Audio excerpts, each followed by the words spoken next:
Hello hello tout le monde, j'espère que vous vous portez très bien. Alors aujourd'hui je vais revenir avec une vidéo pour vous montrer une nouveauté de deux marques.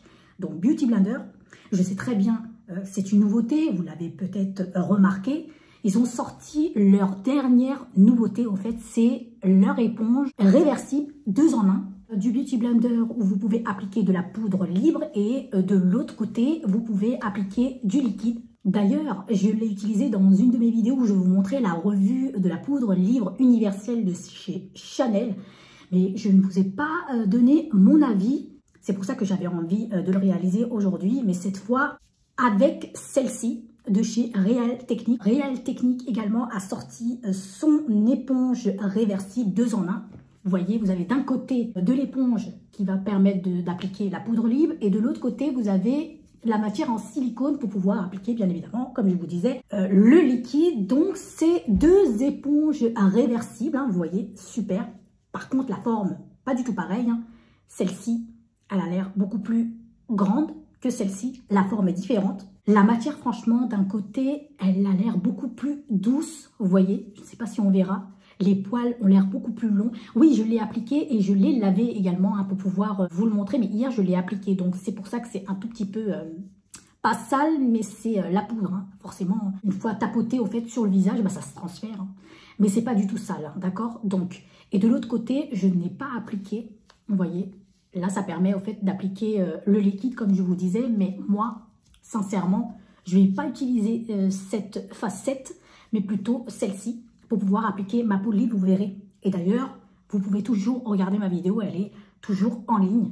Franchement, je vais vous dire, je l'ai déjà appliquée et j'ai bien aimé. Ce qui m'a intriguée, au fait, c'est l'éponge de chez Real Techniques. Moins fluffy que celui de chez Beauty Blender, vous voyez. Mais c'est doux, les poils sont pas du tout, mais pas du tout longs, comme on peut le constater sur cette éponge-là. Vous voyez, donc c'est doux, mais j'ai l'impression que c'est du tissu en fait. Alors que ici, c'est du tissu, mais c'est beaucoup plus doux. Et vous avez bien évidemment de l'autre côté au fait de cette éponge la matière en silicone et ça ressemble hein, à celui de chez Beauty Blender. Ce qui change au fait, c'est la forme et vraiment le côté où on applique la poudre. La matière, elle est différente, le tissu est différent. Là, j'ai uniquement appliqué mon fond de teint. Je vais appliquer avec vous mon anti-cerne, d'accord? Je vais appliquer des anti-cernes beaucoup plus couvrants. Alors, pour ça, je vais utiliser l'anti-cerne de chez Tarte, le Ultra Creamy. Hein. Je vais mélanger avec la Phyto Éclat de chez Sisley en numéro 3, que j'ai l'habitude. Je vais me munir de mon miroir. Donc maintenant, vous allez avoir l'habitude de m'entendre toujours. Je vais prendre une petite goutte, je ne vais pas en mettre beaucoup. Hein. Cette fois, dans la vidéo, j'avais tellement envie de vous montrer l'effet couvrant. D'habitude, je ne couvre pas suffisamment en fait, mes cernes parce que j'aime bien quand ils sont un petit peu transparents, qu'on les voit un petit peu en transparence. Après, ça dépend des goûts, hein, mais faites ce que vous voulez. Voilà, je vais venir utiliser l'enlumineur. Je vais mélanger avec un enlumineur pour pouvoir illuminer un petit peu le contour de mes yeux. Donc, j'en applique un tout petit peu comme ça. Je vais mélanger un peu toutes ces matières entre elles. Comme ça, et je vais bien évidemment poser avec mes doigts. Et bien ça tombe très très bien, nous allons appliquer le liquide avec la partie siliconée. Je sais que je n'aime pas appliquer de la matière avec des accessoires, mais cette fois, juste pour vous, je vais faire avec donc la partie siliconée. Bien évidemment, d'un côté, je vais utiliser la partie siliconée de l'éponge Beauty Blender, et de l'autre côté, j'utiliserai la partie siliconée de chez Real Techniques. Et bien franchement, vous m'avez donné une bonne idée. Voilà, je vais appliquer, tapoter comme ça la matière sur tout le contour de mes yeux, comme ça. De l'autre côté, pareil. Je vais en appliquer également sur les ailes de mon nez. Comme je vous disais, l'éponge est réversible. Nous allons utiliser la partie siliconée de l'éponge. Vous voyez, la bande plastique, je vais retourner de l'autre côté. Et ça va me permettre de maintenir mon éponge. Et vous voyez, regardez, la partie siliconée, je vais pouvoir tapoter avec, on verra ce que ça va donner. Donc, sur le côté droit de mon visage, ça va être une première. Franchement, je ne sais même pas si je serai satisfaite, mais on va découvrir ensemble. Je vais vraiment prendre à ce niveau-là, vous voyez, sur le côté qui est légèrement pointu comme ça. Voilà, ça sera beaucoup plus efficace.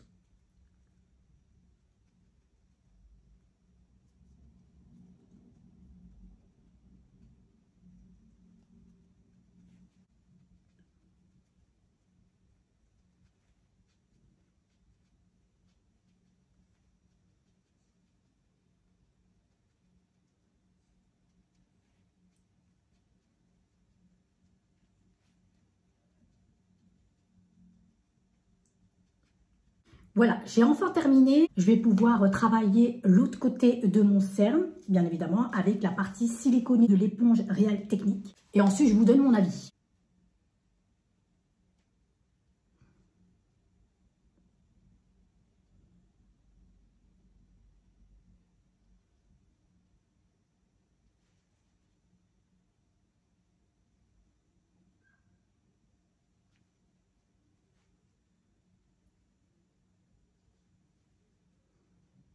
Alors, le RD, sincèrement, moi, je n'appliquerai pas mes anti-cernes avec même la partie siliconée au fait de cette nouveauté. Je préfère encore avec les doigts, mais ça se fond complètement dans le contour des yeux, d'accord? Hein, j'ai l'impression au fait que c'est la même matière, sauf que si on regarde bien, la forme est différente. Celui de chez Real Technique est beaucoup plus grand que celui de chez Beauty Blender. C'est assez précis, vous voyez comme le bout est assez pointu. Et ben, c'est très bien pour pouvoir travailler vers le creux de vos contours des yeux comme ça. Non, ça se travaille super bien, mais l'inconvénient c'est que c'est salissant, donc il va falloir les laver tous les jours. Vous voyez, pour l'hygiène c'est plus pratique. C'est peut-être pour cette raison-là que je préfère encore appliquer mes liquides avec les doigts. C'est pour éviter de revenir toujours à les laver régulièrement. J'ai l'impression au fait qu'avec cet accessoire, bah, le liquide se fond complètement dans la peau. Et d'ailleurs, vous voyez, je ne les ai même pas humidifiés. Hein. La partie siliconée ne boit pas au fait la matière. C'est ça qui est bien. J'aime bien au fait ce côté 2 en 1. Ça ne s'est pas du tout filé dans les ridules. Hein. Au toucher, c'est pareil, quoi. Il n'y a rien qui change. Je pense que pour toutes les personnes qui préfèrent avoir un avis et qui n'ont pas l'habitude de travailler les matières avec les doigts, c'est une très bonne découverte pour vous. Hein. Alors, il me semble que la Real Technique, elle est beaucoup moins chère. Je vous donnerai le prix. Mais pour le coup, l'éponge est beaucoup plus grande que celle de chez Beauty Blender. Je vous donnerai vraiment le prix, mais on verra quand je vais appliquer de la poudre libre, ce que ça va donner comme rendu. Mais là, pour l'instant, je peux valider la partie siliconée. Pour moi, c'est garanti, c'est exactement pareil. Ça donne le même rendu, rien à signaler. Ensuite, je vais revenir donc appliquer sur chaque côté de mes contours des yeux la poudre libre. Donc je vais pouvoir changer au fait de côté. Vous voyez, c'est cet élastique qui permet au fait de changer de côté. Si vous avez vu ma vidéo dans laquelle j'ai appliqué au fait de la poudre libre de chez Chanel, vous avez dû l'apercevoir, mais j'en ai pas énormément parlé. Mais sur ce côté qui a l'air beaucoup plus fluffy, vous voyez, c'est assez doux, assez poilu. On dirait que c'est des poils tout fins et c'est très doux. Je vais appliquer au fait de la poudre libre de ce côté-là, d'accord? Et bien évidemment, sur le côté du Beauty Blender de chez Real Technique, je vais appliquer de l'autre côté pour voir ce qu'il en est. Beaucoup moins fluffy que celui de chez Beauty Blender. Il a l'air beaucoup plus doux que celui-ci, d'accord? Mais on verra le rendu. Hein. De toute façon, je vais vous montrer ça. Alors, ce qui est marrant avec celui de chez Beauty Blender, c'est que vous pouvez rentrer vos doigts là-dedans. Vous voyez, pour pouvoir appliquer. Si vous ne souhaitez pas travailler votre Beauty Blender comme ça pour éviter au fait de tacher la partie siliconée, vous voyez, donc normalement, vous pouvez venir rentrer vos doigts comme ça à l'intérieur, comme ça vous évite de salir les deux parties. Je le trouve beaucoup plus hygiénique que celui de chez Real Technique. Là, on peut rentrer les doigts. Pour le coup, celui-ci, si vous rentrez les doigts comme ça pour pouvoir travailler votre matière sur un côté, vous salissez quand même de l'autre côté. Donc, je ne sais pas ce qui est évident ou pas, mais celui-ci a l'air beaucoup plus hygiénique et c'est bien pensé. Au Nigo, je vais appliquer de la poudre. Alors, je vais réutiliser la poudre de chez Chanel. Et elle est vraiment super, hein, que c'est la poudre libre de chez Chanel. D'ailleurs, j'ai fait une vidéo, n'hésitez pas à la regarder, juste pour avoir le rendu. Mais de toute façon, je vais l'appliquer aussi. Elle est super, ça tient toute la journée. Hein, ça ne file pas dans les ridules et franchement, à la fin de la journée, j'ai même constaté que j'avais un joli teint. La matière ne s'est pas du tout déplacée. Ça, c'est le must. Pour un produit qui a coûté très cher. Voilà, je vais venir tout simplement prélever de la matière, tapoter comme ça sur le couvercle et venir donc l'appliquer. On verra ce que ça va donner. Donc, on y go. Vous voyez, j'essaye d'en mettre un petit peu sur les joues. Ensuite, je vais en remonter comme ça.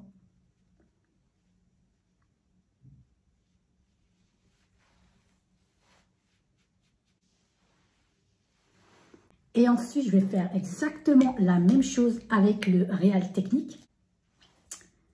Je prélève de la matière, je viens tapoter comme ça sur le couvercle et je viens tapoter. Donc sur ce côté-là, gauche.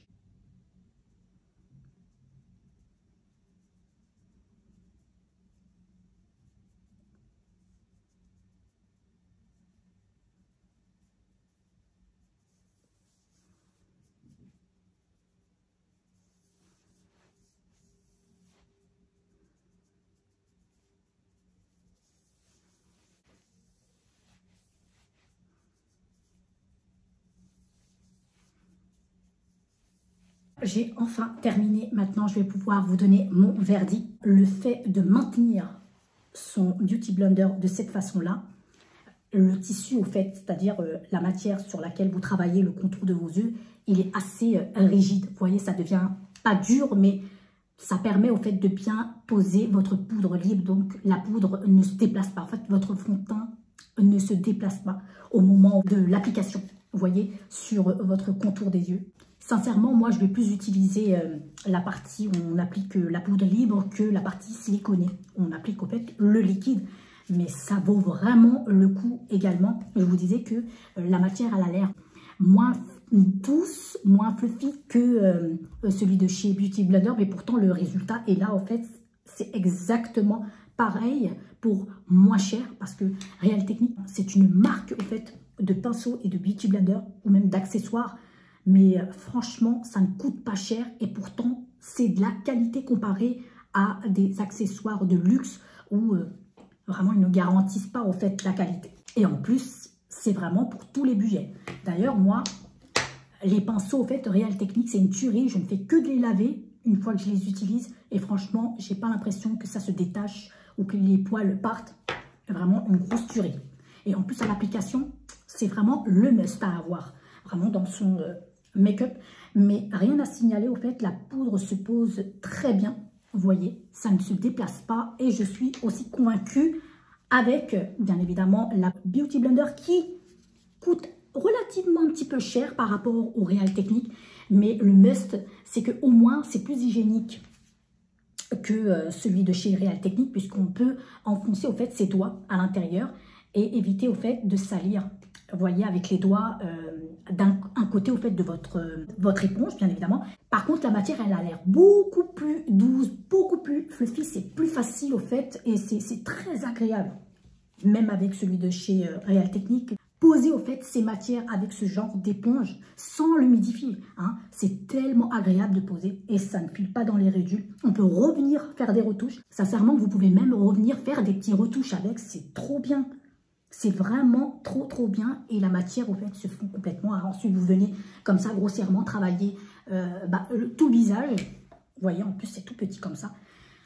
Et vraiment c'est un must à avoir également dans votre trousse de maquillage. Mais par contre, essayez d'avoir au fait ce petit boîtier en silicone comme ça pour pouvoir protéger vos Beauty Blender de la saleté ou de la poussière. Hein, moi je vous le recommande. Voilà, donc... et les laver bien évidemment régulièrement hein, pour une question d'hygiène, hein, c'est très important aussi. Voilà, je pense avoir fait le tour de cette vidéo. J'espère que cette vidéo vous plaira. Voilà, sachez que je vous mettrai le prix et bien évidemment les liens si vous êtes intéressés. On peut également les retrouver sur Amazon aussi, mais l'idéal c'est d'aller chez Sephora hein, parce que les tarifs peuvent être plus différents, d'accord? Donc, je valide ces deux Beauty Blender. Alors, pour tous ceux qui n'ont pas le budget pour pouvoir acheter le Beauty Blender, eh ben, dirigez-vous vers les produits de chez Real Techniques. C'est le même rendu, je ne vois pas de différence, en fait. Donc, voilà, les matières ne se déplacent pas. Et en plus, c'est un bon rapport qualité-prix. Sauf, l'inconvénient, en fait, c'est que malheureusement, si vous voulez appliquer votre fond de teint, eh ben, vous êtes obligé de retourner l'élastique qu'il y a dessus parce que vous souhaitez utiliser la matière avec laquelle vous voulez travailler. Donc, c'est salissant d'un côté comme l'autre, d'accord? Alors que l'avantage avec le Beauty Blender, c'est que vous enfoncez votre doigt et puis voilà, ça évite la salissure. Vous pouvez même, bien évidemment, retourner. Voilà, ça, c'est à vous de voir. Donc, c'est beaucoup plus pratique. J'ai enfin terminé de réaliser cette vidéo. J'espère qu'elle vous plaira et n'hésitez pas à me dire si vous l'avez déjà testé et ce que vous en pensez. Moi, sincèrement, je vais utiliser uniquement ce côté-là en fait. Vous voyez ce que je veux dire? La partie où on peut appliquer la poudre lit, parce que de l'autre côté, moi après, sincèrement, comme vous savez, moi la matière, je l'applique avec les doigts et pour moi, c'est très très bien. Si je préfère appliquer du liquide, bah, j'utiliserai la partie siliconée, ça ne me dérange pas, mais l'inconvénient, c'est qu'il faut laver parce que c'est salissant. La teinte, elle a l'air beaucoup plus claire sur la partie siliconée, vous voyez déjà, c'est salissant, regardez. Donc voilà, je ne sais pas ce qui est bien ou pas, mais c'est bien d'avoir, au fait, vraiment pour... en cas de voyage, vous voyez, si vous vous déplacez, bah, c'est très bien en fait. Et même pour faire des retouches, c'est le must. Ah, je vais vous laisser avec cette vidéo, avec la dernière séquence. J'espère que cette vidéo vous plaira. N'hésitez pas à me dire ce que vous en pensez. Et j'espère vous revoir pour une prochaine vidéo. N'hésitez pas à vous abonner pour me soutenir. Ça me fait toujours plaisir. Je vous laisse